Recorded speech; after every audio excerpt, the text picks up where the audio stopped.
Hello everyone, good morning and welcome to my mini blog. একেবারে সকাল থেকেই আজকের এই ব্লগটা স্টার্ট করলাম।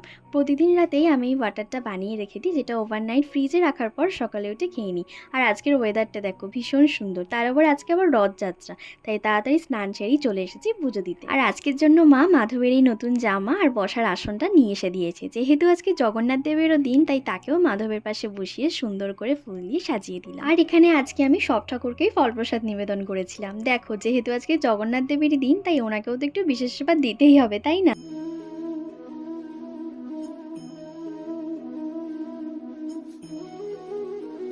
১.৫ থেকে ২ ঘন্টা ঠাকুরের কাছে মন দিয়ে পুজো করার পর বেশ কিছুক্ষণ ঠাকুরের সামনেই চুপ করে বসে মনের সব কথা শেয়ার করছিলাম আর কি।